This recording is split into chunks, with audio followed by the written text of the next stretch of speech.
So hello all and welcome to this seminar hosted by International Inequality Institute. I'm Paolo Brunori.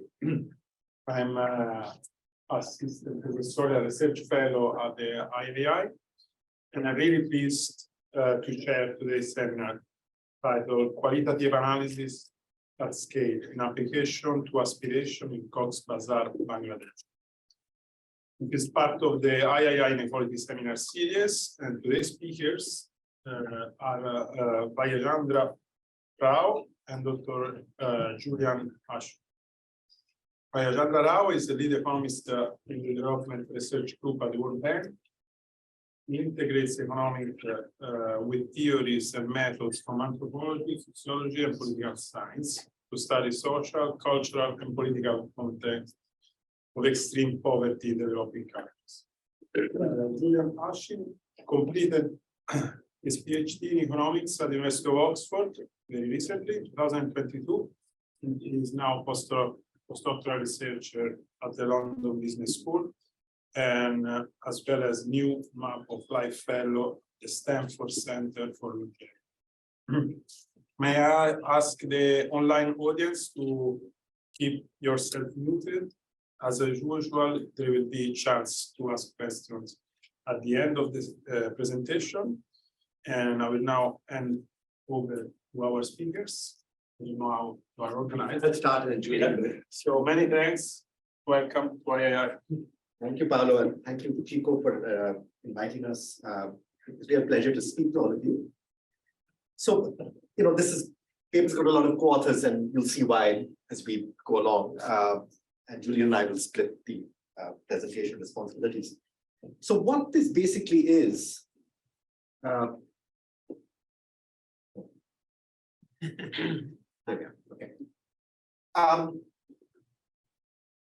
There's a divide in the social sciences between the qualitative and the quantitative, right? Which I've always felt was a deeply artificial and problematic divide. At the end, data is data. We should all be using all kinds of data to study and answer the questions that we need to study and answer. In particular, I think economics loses out a lot by not engaging seriously with qualitative research. And why is this? Why are economists not enthused by qualitative research in general? Because I think, let me go through sort of some of the strengths and weaknesses of both styles of methods, these two sort of separate spheres of words. The strength of qualitative methods, when they're done right, is that they're reflexive. They're interpretive. They are nuanced. They look at human responses from the bottom up rather than presupposing what the question will be. Because you're not going in with a question which you sat up and thought up in your little office and asking questions. You're letting folks respond as they see and understand the concept you're trying to get from them. But to analyze it well, as those of you qualitative researchers know, is a painstaking process. Every interview has to be read, coded, interpreted, recoded, cross-validated, and then you slowly start doing the act of interpretation. Yeah. So because it is firstly hard to collect, and secondly, and perhaps even more, hard to analyze, typically it's done with small samples. And if you look at the literature on qualitative methods, there's a huge literature justifying those small samples, saying that we're going to wait, we're going to repeat our set of interviews till we get saturation, and then we're going to stop, and that's all you need to do. Then you can develop theories and methods and sort of try to interpret the data with. So largely what that is doing is not giving you answers to statistically representative sort of populations. You're really trying to use it for interpretation and theory building, okay? Which is a limitation. Quantitative methods have exactly the opposite strength and weakness. Yeah. Its great strength is that you can make statements about populations because you can study large representative samples. On the other hand, it can hide complexity. So what this paper is trying to do is trying to bridge that divide. And it is bridging that divide in a particular way. There has been work by economists, an increasing amount of work looking at text analysis in different ways. Even I've done some of that work. Yeah. But that's largely been using what we call what are called unsupervised methods. So what you're trying to do there is that you're letting computers, machine learning, make sense of that data, collate it into groups of words, for instance, topics, and then try to interpret those topics. Yeah. Or doing something more fancy, but letting the machine do the bulk of the categorization while humans are doing the interpretation from that categorization. What we're trying to develop is a method that hews as closely as possible to traditional qualitative methods.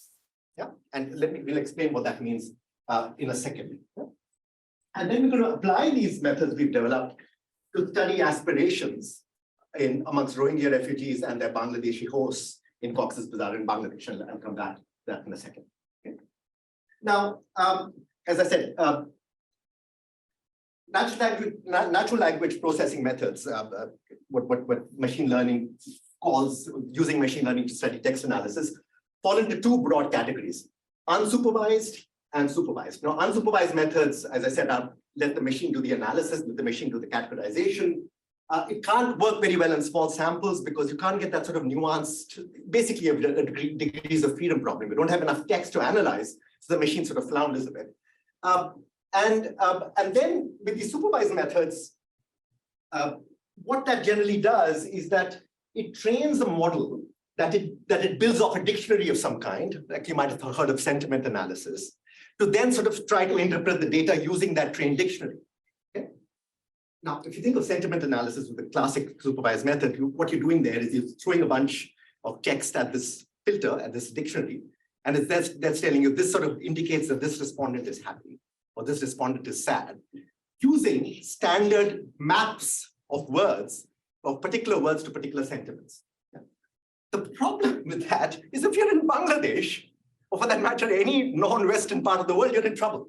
It's got the standard weird problem. These are not dictionaries created for those populations, and it's created for a particular purpose to study sentiments. It's not created for that study at hand. Yes. So, what is our contribution? Our contribution is to start with traditional qualitative analysis, but to do it on a subset, which is actually doable. To get trained sociologists and a team of sociologists who are trained in qualitative methods to use a standard qualitative software like NVivo or something, Atlas TI is what we use, yeah, to then code that data in an interpretive manner, in a nuanced manner. And that then creates a training set for us. That training set can then be used to predict those codes, which are standard qualitative codes. I'll show you the coding tree we use, on a larger enhanced sample that is representative of the population. And then we can do standard statistical analysis on that, plus standard qualitative analysis. Right? So that's the gist of the method. Okay? Create our own training dictionary, but do it using standard qualitative methods. So the method in its essence is actually, the idea of it is quite simple. Devil is in the details. We'll come back to that in a second. Interpretability is immediately built in. I mean, because it's standard qualitative work, but it has drawbacks. Because it is essentially an exercise in prediction, there is a prediction error, which means that there's a measurement error in your enhanced sample, right? So you have to worry about that. And sometimes what these data are really saying, the units are not comparable, and that's a smaller problem. The bigger problem is the measurement error. Right. Now, why are aspirations an important or interesting question to use these methods with? You may be familiar with the economics literature on aspirations. It starts largely with a paper by Devraj Ray, that's about 20 years old now, where he has a beautiful model where he's talking about, you can think of it as parents' aspirations for their kids. And then there's a large empirical literature that was actually recently reviewed by Ana Fritero and her colleagues that sort of follows from that in the several review papers. Now, Agnes Callard, the philosopher, has a book called Aspirations. And if you read Callard's book, which I highly recommend, it's a beautiful book, she sort of looks at this stuff. She doesn't look at the economics literature, but looks at the topic of aspirations, and she calls aspirations something different. Yes, it's what you might want for your children, but it has two characteristics, she says. It has what she calls ambition and what she calls aspiration. Economists, she's not saying this, I'm saying this, looking at Callard's definitions, are largely focused on ambition, which are specific goals. What kids do I want? How much education do I want my kid to have? What do I want what kind of job do I want my kid to have when he or she grows up? How much salary do I want them to make? They're specific goals. Tallard would call that ambition. Very important, but it's one aspect of aspiration. She says, what about things like I want my kid to be a good human being? I want my kid to be a spiritual person. I want my kid to be a religious person. That is not considered by economists. Okay? So the first distinction we will try to show with these data is the distinction between ambition and aspiration. Same time as Debrajre, there was an anthropologist about the same time. Debrajre, we've been arguing about this. Arjuna Padre, who wrote a beautiful book, actually in a book I edited called The Capacity to Aspire, which he comes to from an entirely different. There, he argues, you can have aspirations. Great. But how are you going to get there? Who has the capacity to aspire? Who has the capacity to take those actions so they know exactly what actions to take to get from a point A to a point B and fulfill their kids' aspirations? You don't see that in the economics literature at all. You see budget constraints, yes. There's an optimizing model, but you don't see this cognitive capacity, this cultural capacity, the capacity to aspire, the navigational capacity to aspire in the economic models. So what we're going to do is use open-ended interviews to get at these distinctions in aspirations. Yes, Chico? Quick question of clarification. So I thought some of these aspiration stuff is about yourself, but the way you were presenting it, it's about the children. So in this context, it's always going to be sort of intergenerational. In our data, it's about the kids. Yes, you can do another aspirations thing, highly. About yeah. Please, if you want, have a seat over here. No, first is to. Okay, all right. Okay, so ambition, aspiration, and navigation capacity, we're going to sort out between them. And yes, as Chico says, we're looking at kids, not your own, right? Now, where are data from? Our data this happened during COVID when we couldn't do in-person interviews. We did interviews on the phone with the Rohingya refugees in Cox's Bazaar in Bangladesh, and the local Bangladeshi residents of Cox's Bazaar, we were called the hosts. We did this in 2020 and 2021. In 2019, there was a baseline survey that it was a standard household survey of these folks, which data we'll be using, and there was a sample of 5,000. In 2020, we're calling this round 2. We did about 1,000 10-minute interviews with these household heads about their kids' aspirations. In 2021, we doubled the sample, including the first round of samples. And then we sort of asked about other questions as well. Of these, for each round, approximately 400 interviews, open-ended interviews, were annotated by sociologists. Yeah. What are the questions we asked? So this was from the second round. In the first round, we only asked these questions. The second round, we asked all set. We asked a bunch of questions on well-being. These are open-ended questions and what we call belonging, about group interactions. The aspirations questions were 2. What are your hopes and dreams for your particular child? We mentioned they're the eldest child's name because we want to restrict what they talked about. Secondly, the navigational capacity. What steps are you taking to fulfill your children's dreams? So this section is about a 10-minute interview. Yeah, and it's completely open-ended. They could answer any way they want. There were a few probes in case people were not sort of very forthcoming, but basically they're completely open-ended interviews. We then sat, read the data very carefully, and came up with a set of codes that sort of seemed to characterize what the aspirations data were telling us. I'll go through that very quickly. Aspirations, we broadly divided into religious aspirations and secular aspirations. Remember, these are Tallardian aspirations. This is aspirations to want your kid to be a good person kind of thing, moral, normative types of aspirations. Yeah? On ambition, we looked at education, salaried employment, marriage, entrepreneurship, migration, vocational training, and some people said I have no ambitions for my kids. And with education, again, it's divided into high, low, neutral, and religious education. Yes. Just a quick question. Just to understand, this was ex ante or the structure of the interviews, or what you wanted to get out of them, or these are inductive codes we're developing after reading the interviews and then coming up with saying this is broadly what people are talking about. Yeah. So we're giving them codes along those lines. So that's sort of standard qualitative. Navigational capacity was divided into 5. We talked about ability capacity, which is high and low, budget, high and low, awareness, information, knowing about how to do this, high and low, vague, non-specific capacity and reliance on God. And then there were some other things that we don't talk about in this paper, COVID impact, public assistance, and so on. Yep. So, okay. And so a few examples of the kinds of responses you got in ambition education. Low, God willing, I will teach my son up to the 10th grade. Ambition education high. My daughter's dream is to study. I will educate my daughter so she can job in administration. Capacity ability low. I don't do much at home. I help her as much as I can. You know, capacity ability high. The school is closed for Corona, so by selling some of my food, I've arranged for private private tuitions essentially. Secular aspirations. They will become. I hope that they will become well-behaved, good human beings and have a respectable job. Religious aspirations. I don't want to make my son work. I want him to become a religious cleric, a Biju. Yeah, that's very specific. Yeah. With regards to the age of the eldest child, what was the distribution for? We'll come to that. So those. Yeah. Hope we come to that. We have 1 hour. So all that's possible was 18. They're all under 18. So they're all under 18, and it's always the eldest kid, right? So there's a range between, and we don't talk about very, very young kids. We do a little bit, but it's yeah. Okay, Julian. Yeah, thanks very much. If anyone has any other questions, maybe you can. Yeah. Okay, so hopefully Biju's inspired you a little bit, and now I'm going to go through the details, make you eat your vegetables. So we've got our 2 samples here. We've got our human annotated sample, and what we're going to do is create a machine annotated sample, and those 2 together are going to be our enhanced, what we call the enhanced sample. So again, that bigger sample size. So this flowchart kind of goes through broadly what we're doing. So we've got our human annotated sample here, which is made up of different interviews.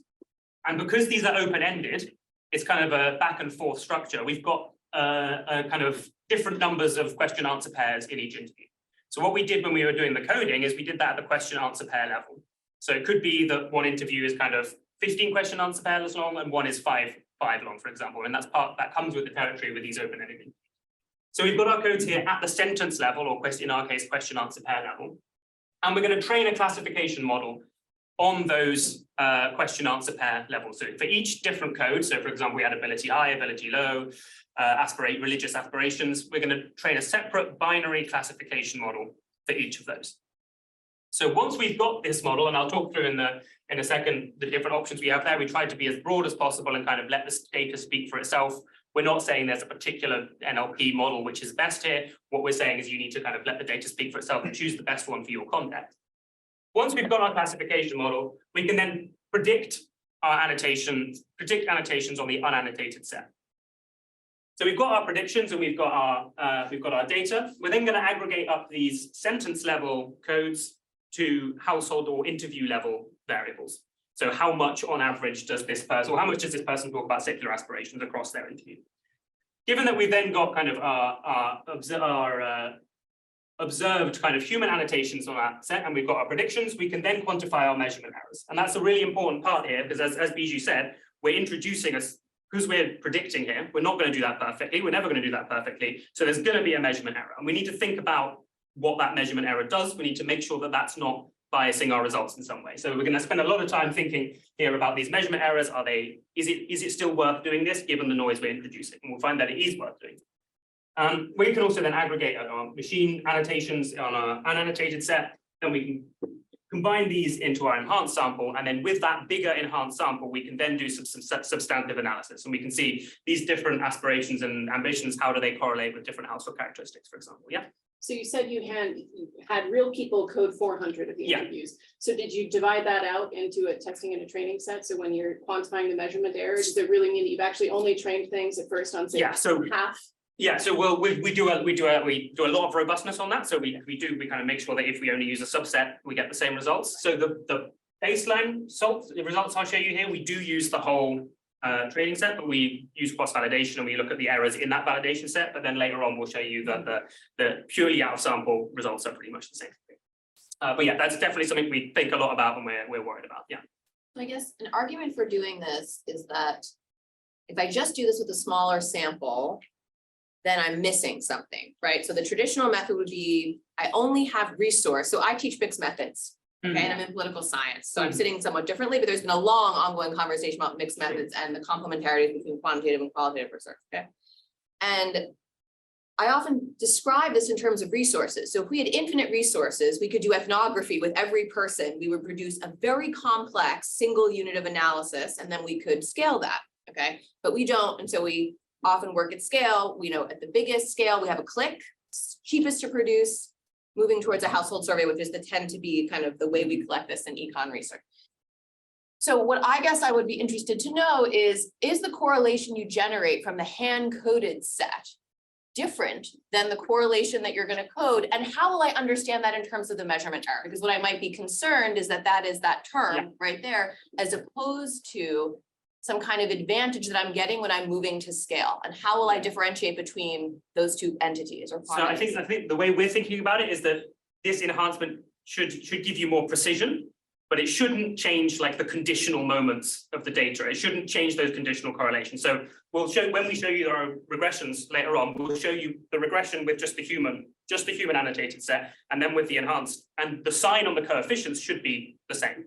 If we've like controlled for enough stuff, I mean, we kind of oversample, I think, refugees a little bit in the human annotated, so it's not necessarily representative, but conditionally those correlations should be the same. Right.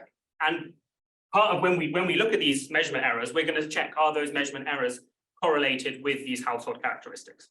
Right. So we're going to check that that's not what's driving the results. So that makes sense what you say. I guess my intuition about how you would have answered this question would have been, I'm concerned about a small sample size problem as underlying variation about which I have very little ex ante information in the data is increasing.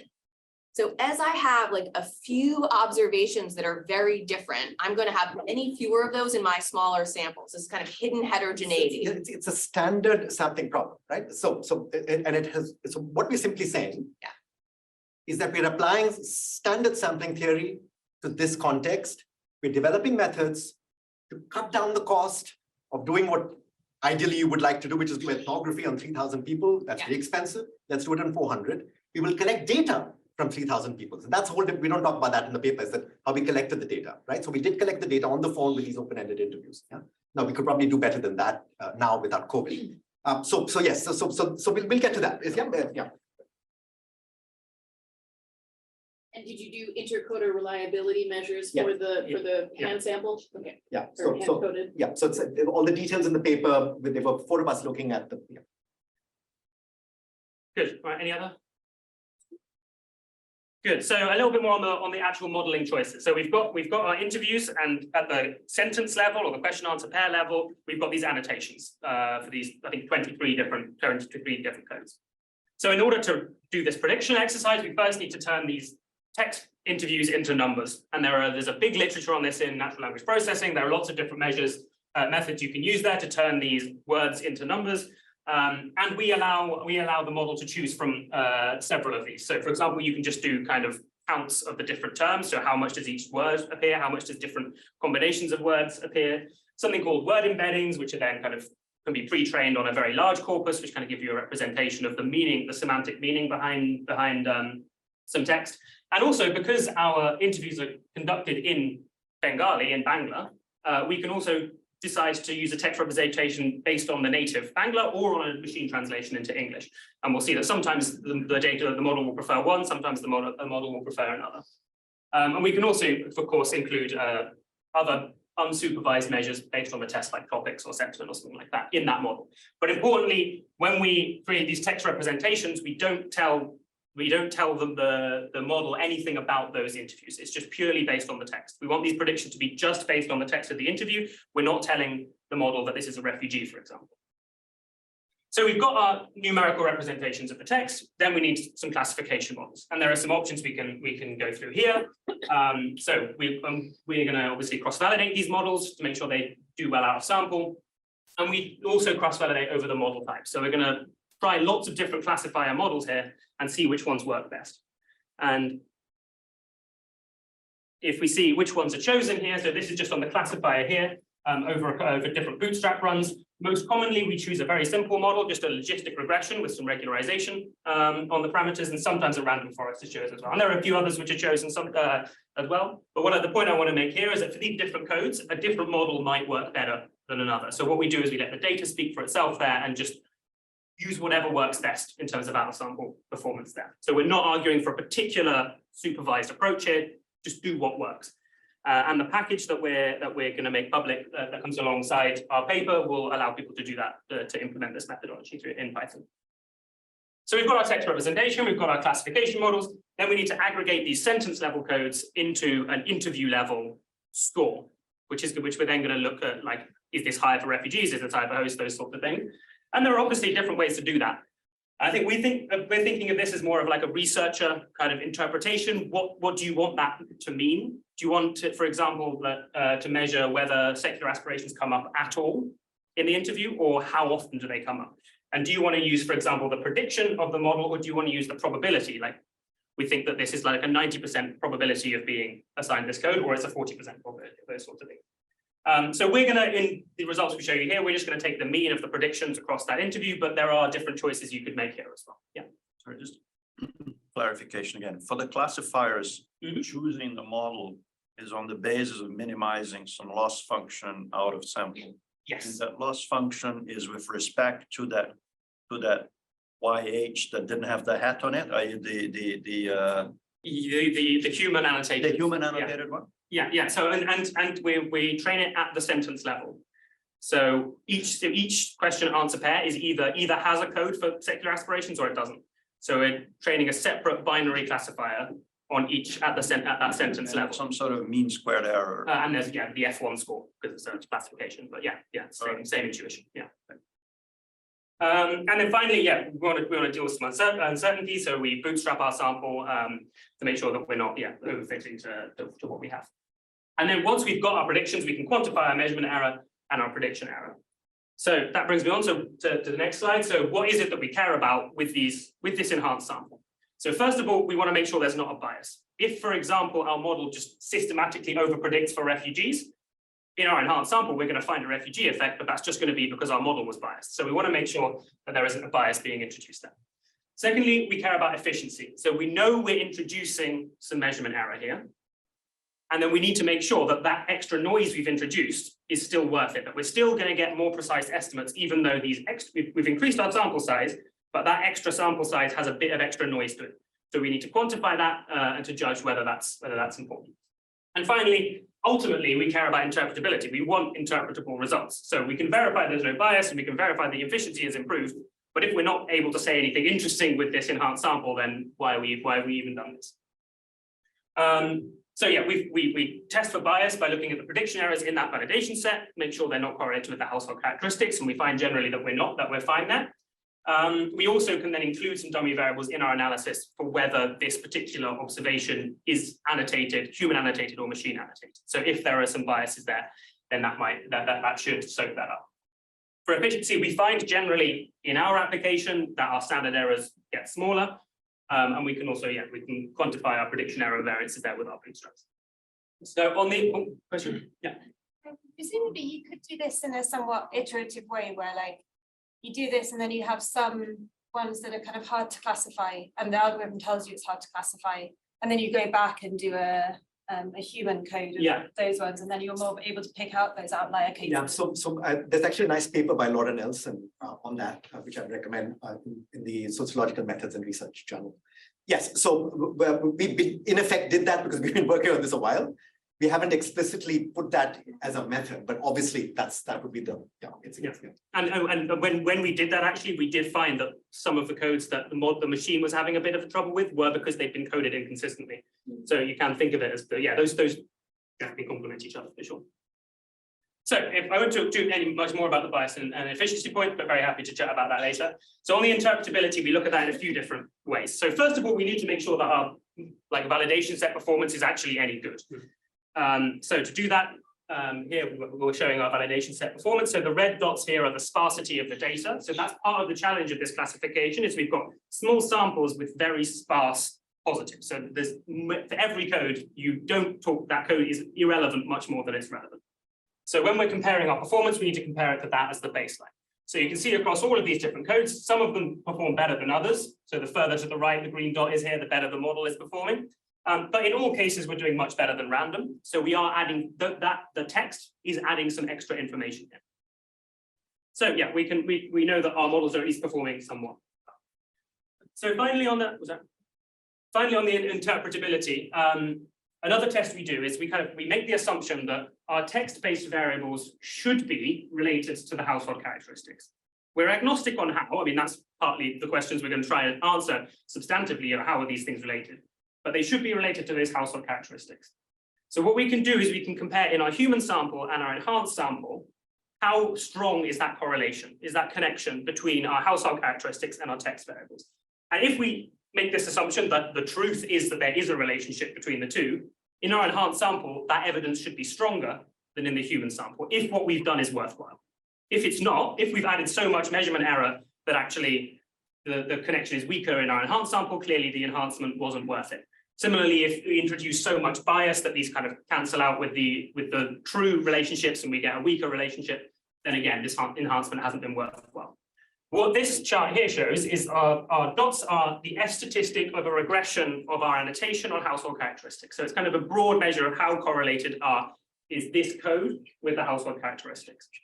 So the crosses here are on the human sample, the dots here are in the enhanced sample, and we can see here across all of our different codes, on average, we get an improvement in this F statistic. So we're able to find a stronger statistical relationship between the text and the household characteristics in our enhanced sample than in our human sample. And this is very agnostic about what that relationship is, and that's what Biju will talk about in a second, is what are those relationships. But what we can see is we're able to say things, we're able to make draw statistical conclusions in our enhanced sample that we're not able to in the human sample. And so this method is adding some value. So I'll pass back over to Biju now to talk about what those conclusions actually are. Yeah. I don't know who's going to answer the question in transition here, but why is that a good thing? So there's lots of Zs that you don't observe, say. So you observe all these X's. Suppose there's X1s. Suppose there's a whole bunch of X2s that you don't observe, which are really driving things. And in fact, therefore, the correlation with X1 is not necessarily your criterion for judging how good it is, right? Well, so I mean, I guess we're quite agnostic on what that correlation actually means. It could be that the X2s are what are really driving it, but they're correlated with these X1s. So what this test is just about that correlation. So as long as those X1s, as long as they are connected to those texts, they are correlated with the things that the text is trying to measure. So I guess, Chico, so this particular thing is not associated with how you interpret the regression, right? And so permitted variable bias and so on. So long as those X1s and X2s are correlated and they predict in similar ways, we are fine. If we are missing something that really affects the prediction, then we may have an issue. Yeah, so the underlying assumption is just that these things, the true variable should be correlated with the household characteristics.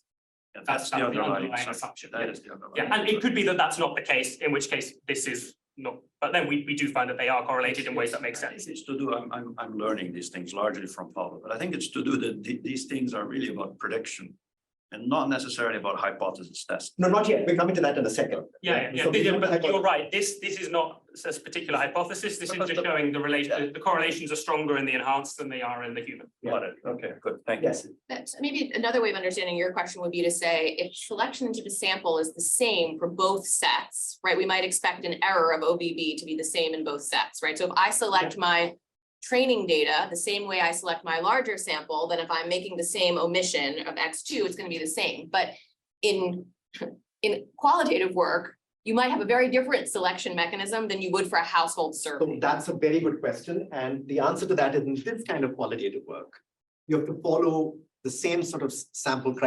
criteria, probability sample criteria that you would in a standard quantitative sample. Yeah. You cannot take because otherwise I'm not gonna be able to make this chart. You can't make this chart. Because another question we could answer is if I have a convenience sample, and there's some papers that show that convenience sampling should not generate as much error as we might be concerned about. And for very hard to reach populations, like some of the ones you're working with, we might be interested in looking at a convenience sample versus a random draw where people are hiding. Well, yes, but if you're looking at a convenience sample, the question is what's the enhanced sample associated with the convenience sample, right? If you're just doing a study on the convenience sample alone, you don't need our method. There are lots of methods out there, even NLP methods you could use. Our method is to really, when you've got a lot more data, then you have the time to code. That's where we With the come in. same data generation, the same inclusion into sample procedure for both The sets. same data generation process of IID hopefully applies to both. Yeah. Yeah, so that's sort of the important thing. Okay, now let's come to, okay, what we're finding, I don't know, can you see this at the back? Okay, so this is the correlation matrix across all the codes that we develop in the enhanced sample. Yeah. And it's in the paper, but let me just look at the colors if you can. One interesting thing you see is that all the capacity codes are correlated with each other, as you might want to expect. Yeah. So if you have high ability, you tend to have higher budgets and you tend to have higher information. If you have low ability, you have lower budgets and lower information. Yeah. And that's exactly Apadurai's point. He says that the capacity to aspire is highly correlated with inequality. Yeah. So hence relevant to this talk, and therefore it tends to reproduce inequality. So that comes across in this set here. Secondly, we sort of look at the correlation across what we call domains, the ambition domain, the aspiration domain. Let's go to the aspiration, the Callardian aspiration domain. What you see is secular aspirations tend to be professed more by parents who want a secular education, while religious aspirations tend to be professed more by parents who are religiously educated. Again, not very surprising. Yeah. So what the correlation matrix, I mean, there's a lot more here, so I'm not going to dwell on this for too long, but you know, I've been staring at this darn thing for 3 days because I love it. Yeah, and there's a lot of detail here that is akin to when I've done qualitative work, reading those codes and getting, so this is where you start, right? But it's a methodologically, this variance covariance matrix is really one place to sort of start observing what the codes are saying, methodologically. Now let's come to some regressions, which are sort of more conventional. We're going to start from domain to domain. How does it look for human? When you had that, you don't have a lot of time, but was it much better? This is a lot more, if the signs are more or less the same, you get a lot more stars here. Yeah. Because standard errors are a small, and we'll show you more of that in a second. Yeah. What we're doing in these regressions is that we're always pairing the human sample with the enhanced sample. Okay, so you can see how that changes in a regression. And what we have on the sort of exogenous, these are a set of, basically these are reduced form regressions, where all these data are coming from the 2019 baseline survey of households, right? So we're looking at refugee status, number of kids, female-headed households, age of households, parents' year of education, whether parents are religiously educated, whether the child is female or male, age of the child, household assets, household income, measured with some error. And because, you know, again, it was done 2 years before we collected the qualitative data, and whether there's a trauma score that comes from this trauma questionnaire since they were refugees, how much trauma those parents suffered, you know, in getting to the camp, for instance. Okay, we're going to regress this against our codes, our qualitative codes. And what you see, the education is not very surprising. More educated parents want their kids to have more education. And you see a constant and a stream of gender biases here. Female kids, less ambition, want higher educations for them. Yeah. Education neutral. Refugees tend to just sort of say, no, we're not thinking much about education. We have other things to think about. They're kind of neutral on this.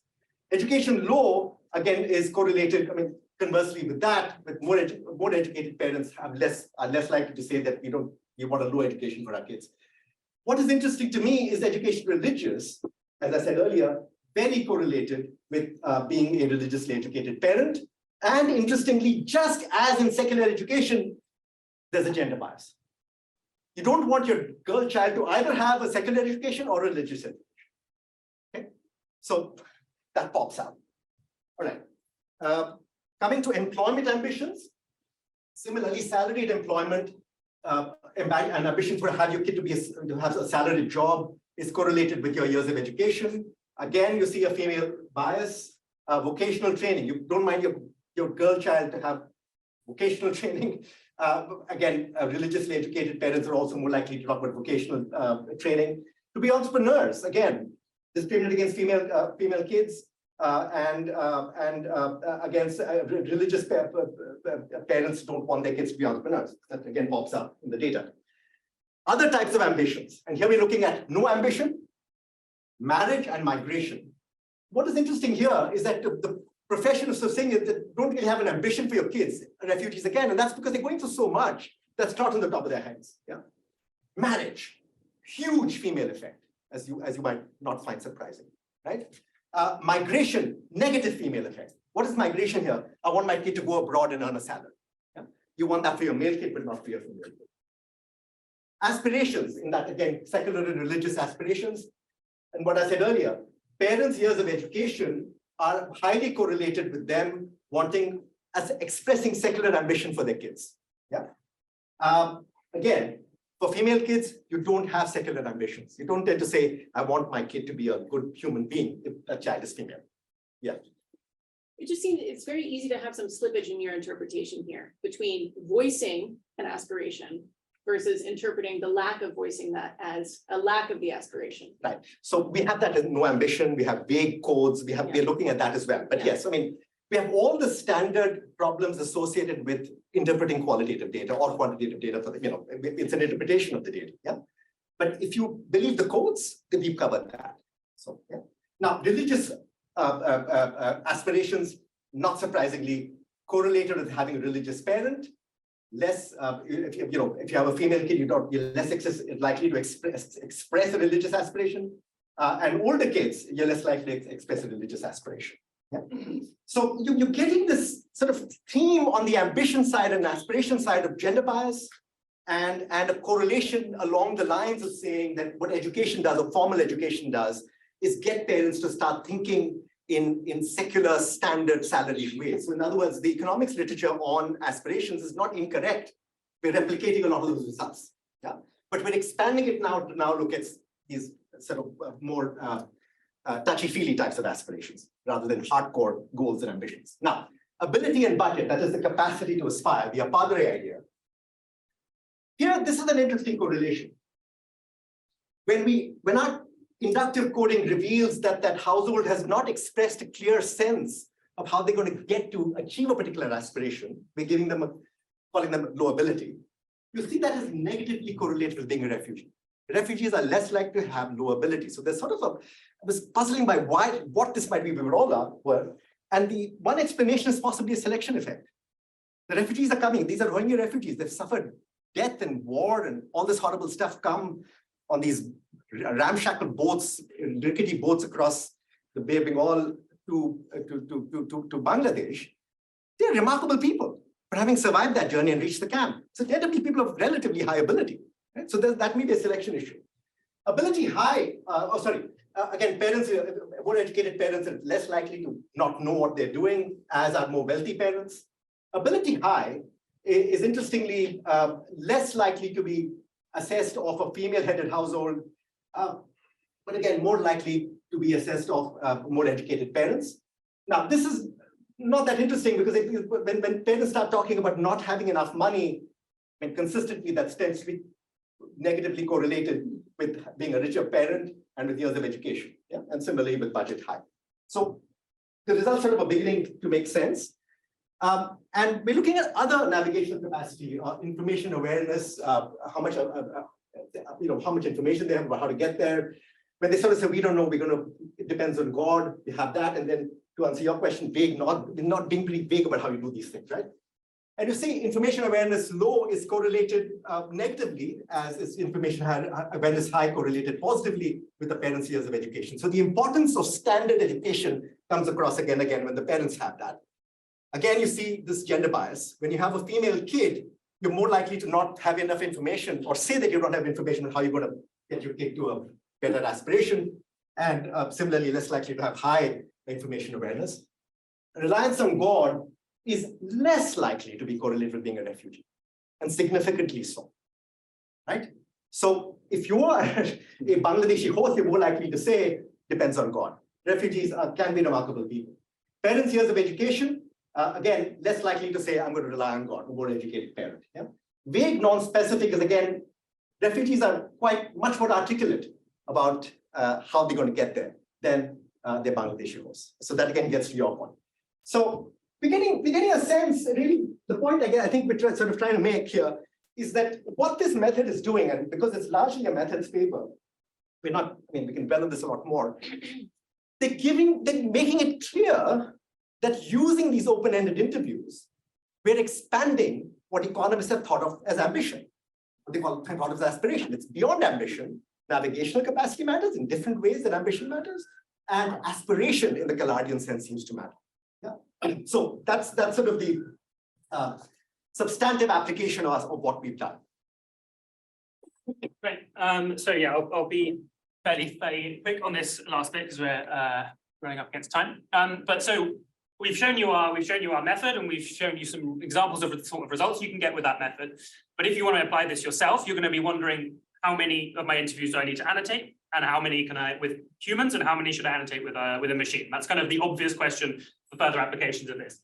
So we've run some simulations to try and get at that question. So what we've done here is we've varied both the size of our human annotated set and of the machine annotated set. So we're kind of imagining that we had only annotated 200 and that we only had another 800 to machine annotate.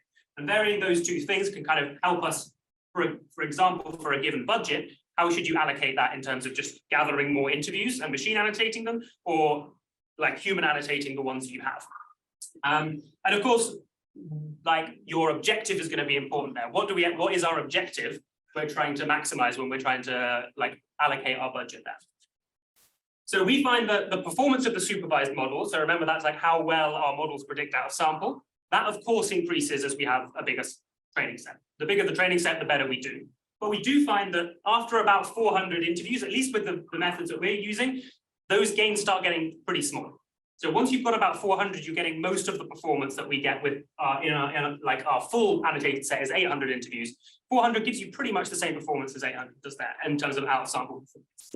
And of course, going back to your question earlier, here we can really do out of sample because we're pretending that some of them haven't been annotated.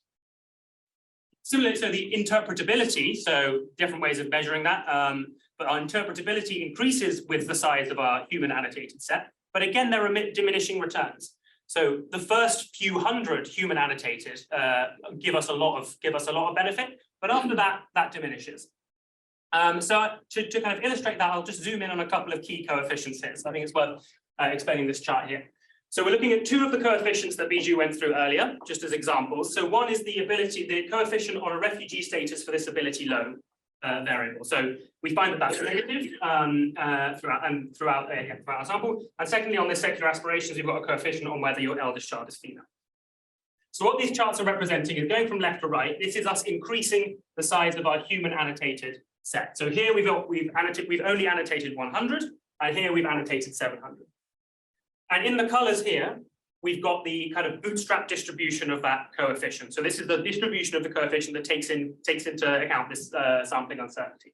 So in blue, we've got the human sample. So you can see here, this top left, we've only annotated 100 interviews, and the blue is our estimated coefficient on that variable. You can see it's very, very wide distribution. If we only annotate 100 interviews, in our human annotated sample, we've only got a sample size of 100. We're going to have a very, very wide standard error there on that. In the red here, you can see this is our enhanced sample, only using those 100 annotated interviews. So you can see, even if we've only got 100, we're able to shrink that distribution a lot by enhancing our sample just based on these 100 annotated interviews. As we go further to the right here, you can see when we annotate 700, actually our human annotated sample for this coefficient and our enhanced sample coefficient are very close. So you've got such a big like human annotated set that you're actually pretty well can identify that coefficient already. But what's particularly interesting here is that actually the size of this enhanced sample distribution doesn't change that much once you increase from 400 to 700 interviews here. So the coefficient we get with an enhanced sample trained on 400 interviews is about the same as the coefficient we get on an enhanced sample with 700. Yeah. So that's the easier part, right? These are like power calculations almost, it seems to me. And the interesting thing would be to have a lower bound, right? Since people typically have little money, you want, as in a power calculation, to say, don't do it below 150. Okay. So that's exactly what we've done here. So we've done some kind of cost benefit analysis here. So in order to have a cost benefit analysis, you need to have some measure of what success is, what is it you're trying to maximize. So we try 3 different ones here. So one is just, I talked about these F statistics in our enhanced sample before, so just a general measure of how correlated household characteristics are. So we can try and maximize that F statistic. Or I just looked at these 2 coefficients, because it might be in some applications you're particularly interested in identifying a certain effect of certain X or a certain Y. So can we shrink the confidence interval on that coefficient? And then yeah, we can try different combinations of, so we have got an estimate that the marginal cost of us conducting an additional phone interview was $12, and the marginal cost of annotating one of those interviews was $3.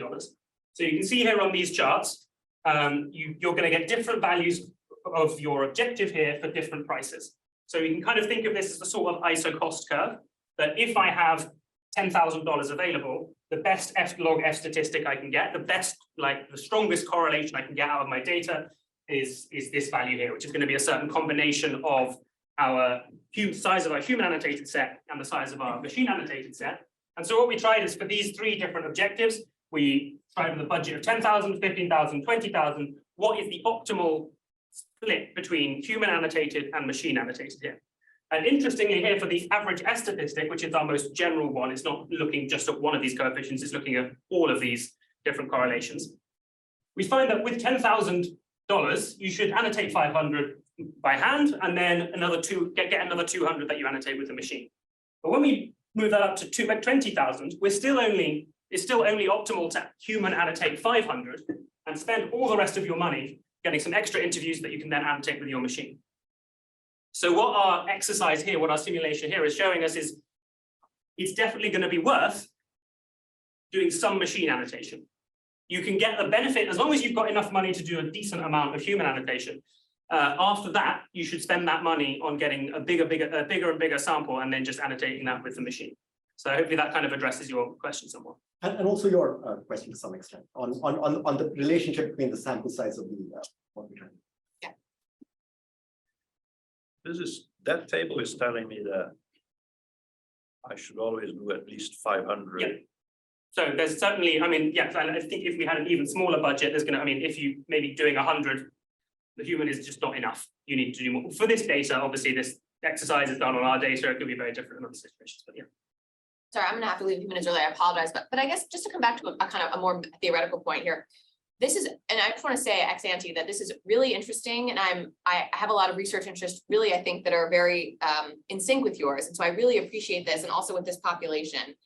But I guess a fundamental question to me seems about the data production process, which you kind of set aside, and I appreciate that it's not the main point of the paper, but wouldn't this really be efficient only insofar as we cannot capture the quantity of theoretical interest with a closed-ended survey question? And so I appreciate the Callard book, which I read and loved, and find her to be an intellectual a persona who's very interesting. And I appreciate that her generation of that idea was inductive and non-econometric, so to speak. But the way you present it, it seems like you could have had some closed-ended survey questions, which would have tried to capture this.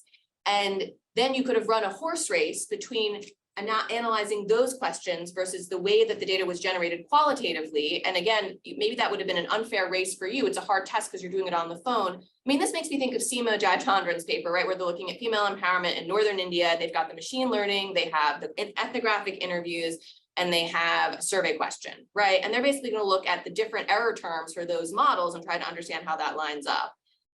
Because empowerment itself is a concept. We're running out of time, so let me quickly answer your question. So you've got two questions in your question, right? The first question is this a substitute for standard qualitative work we're trying to build theory? No, I mean, that continues. That has great value. I've done some of it myself, but no, yeah. We're making a case for a different method, which is basically a way of analyzing open-ended interviews with representative samples, which is not done much. So that's really what we're focused on. The second question, can these be converted into structured questions and as a substitute for this? We actually didn't present those results. We have done this for the ambition variables, yeah? Okay. And the ambition variables work fine. But we find that the open-ended ambition narratives do add value. They're telling you a little bit more than what they said, yeah? We didn't try it for the aspiration, the Callardian sense, and the capacity thing. We didn't because we found it too hard. Yeah, I don't know how to come up with a good questionnaire.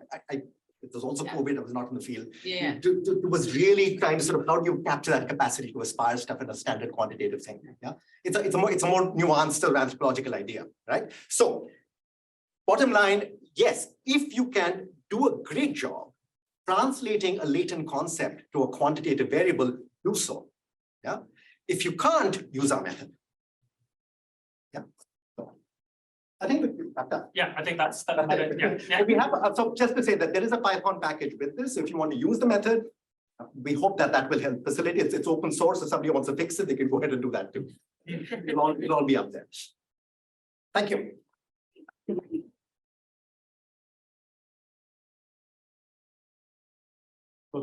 Thanks you, both of you, for your insightful presentation. We do have time for a couple of questions from the audience here, and maybe I don't know whether I think there is something in the chat. Yes. So, Chico, please. This is fascinating, I think. Thanks a lot. So a few, one on the merit, not the method. It would be interesting also to look at not just the eldest, the child, right? These are contexts where actually aspirations for kids vary a great deal by birth order. So I'm sure you've thought of that. So that's one thing. Second thing is, I thought you were going to make a big deal, and then you didn't, of the fact that when we compare those two regressions, the coefficient values, the sizes of the coefficient were often very similar, but they were becoming much more significant, which is precisely what you want. Yeah. Right. So I thought you were going to say, look, because presumably if you did these other tests for the biases and so on, but if you had been introducing biases, those sizes of the coefficients would not have been that Which similar. is why it's so important to make sure that your training set sample. So when you sample for human coding, that should be from the same sort of probability sample process that you use to generate the example. Otherwise, you're going to screw that up, and so that's very, very important. And I think on that point, there is a code where we do find evidence of a bias, and that's here on this no ambition code here, is we find that is under predicted for refugees, but we don't predict enough that code. And if you look at the coefficient here, I mean, it's still significant, but it gets a lot smaller in that enhanced sample. Yeah. So I think the point on the bias thing is you need to check it. You absolutely need to look at that. And then if that is throwing up red flags, you need to be aware of those when you go and look at these tables later. At that point, ex post, can you reweight? Can you do something? We thought about it, but yes, I mean, we could try and do that. But then what we were really reluctant to do is give the NLP models any information at all on the household characteristics, because then we've got a whole other can of worms we've got to open there. Whereas now we're really just predicting on the text in the way that a human reader would just read that and predict off this. And Chico, on your other question on aspirations across birth order, very interesting question. We didn't collect that data. Our choice was to, in the second round, collect data on well-being. So that's where this is going next. And that's where I always wanted it to go, is to get at your interests, right? And so that's what we're working on now. Sorry, the online question. So we go online, or shall we? You haven't asked a question yet, so go ahead. Yeah. Thank you. Hi, I have a very general question. My name is Kirsten Steinbrook. I'm at the Inequalities Institute as well. This is based on my own field work in the past. So hypothetically speaking, if the World Bank was funding a cash transfer program in a particular country and you've got under ideal conditions, you've got a control group set up. Of course, you have to let that run for a few years before you get results in from the control group that tell you that the cash transfer program didn't work as you expected it to do. That takes a lot of time, by which time a lot of money gets spent. So theoretically, you could, after about a year of program working, undertake a method like this. Yeah. And then tweak the program as it is set up. Would you use this method for this? And is this but I've not used this method. One of the things I've done is run an RCT with an ethnographic sort of subsample running on the side for precisely that reason. I've done it in 2 big projects now, and that absolutely works. We could certainly use this method we just developed. We could certainly use this method to sort of do a more sort of representative version of that rather than sort of a standard small scale ethnography. But absolutely. But I said the method can be very helpful to understand mechanisms. Any qualitative method would be. Yeah. We think that our method improves that by giving you a bigger sample. So absolutely right. Yeah. Yes. As someone, I've never done kind of formal qualitative work, so I don't have a strong prior, but like, do you think that respondents would answer differently if you told them during the consent process that this was going to be like coded by a person versus a computer? Like, I kind of imagine it might change the way you engage with them. Our respondents wouldn't be able to would have the capacity to sort of distinguish between those two things. We did, of course, have informed consent, standard informed consent before we did any of our interviews. But no, I don't think so. But I didn't ask the questions. I don't know if I don't think so somehow. I think we did it with a much more educated sample in the US. You might get some of that. But we didn't see that. Let's go to the questions online. Yeah. Was there any way in which NLP also added new concepts, or were all the concepts determined from manual coding? Like, I wonder, when you went beyond the initial hand-coded sample, you might encounter new concepts in the remaining sample. Yeah. So, as in standard qualitative work, this is an iterative inductive process. You come to it with some sort of theory, and our theory was Callard and Apadre in addition to Ray, right? So that was our broad theory. But then you're reading the transcripts and you're updating what you're reading. So for instance, if you saw, we didn't really expect to see secular and religious aspirations. I mean, vaguely, in hindsight, we might have known that, but we saw that from the data. Information awareness, high and low, is not something I thought of in capacity. Apadre doesn't talk about it. It talks about this cognitive capacity. But that budget information and ability all mattering for capacity to aspire makes a lot of sense, right? On ambition, nothing was surprised. I mean, that was all sort of expected, maybe a little bit on the vocational training, because there seems to be a deal in Cox's Bazaar. So that was a bit surprising. So the answer is yes, it depends on the well-being stuff we're doing now. We're finding a whole bunch of new stuff. And I'll be looking forward to writing that stuff, because we're finding the deep importance, the positive role that religion plays in well-being in this sample. So that's something we'll be writing about later. Was there a correlation between migration aspirations and aspiration of religious secular education? We can check. We can check that. So let's come to that in a second. How are the categories that make up aspirations arrived at? How did you decide that parental trauma has a correlation? Yeah. So the parental trauma is not from the qualitative data. That's coming from a survey that was done in 2019. So that's 2 years prior to when we collected the data. And that's something that the UNHCR decided is something they wanted to do. So we just sort of using it as a right-hand side variable, not a left-hand side variable. So and this correlation, migration, aspiration, and aspiration is hidden behind the screen. I can't move the chat. So okay. I don't know. It's going to be one of the. I think there was. It's in the paper. Yeah, close it. Okay. We need Peter for that. Any other questions while he's doing that? So I think the question, this middle one here from Lou Graham, it's actually if you were using a more unsupervised approach. So I mean, what you were doing was classification, where you were providing codes, right? So I think this is asking a different question than what you answered, which is if you were doing an unsupervised approach to categorizing content in. Julian, you can answer that. So we did say unsupervised versus our method. Did we get very different? And the answer is yes, right? Because you did that. In fact, did that. Sorry, I didn't hear the question. I was trying to find the question which I misread was, when you do unsupervised stuff, do we find different things than when you do so I mean, yeah, so we did kind of a topic modeling as well. And so once we'd seen this qual stuff, we then saw that the topic model backed that up. But I think the issue, and part of the reason we started this whole journey with here, was with the unsupervised stuff, you kind of saw some suggestive patterns, but it's a small sample, and to kind of actually nailing down what the interpretation of what does this topic mean over that topic. I mean, maybe we saw like more religious terms coming up for hosts than for refugees, but then to actually say, okay, the reliance on God code here, that like when hosts are asked, how are you going to achieve these plans, they're much more likely to say, oh, God will sort it, like God willing, that kind of stuff.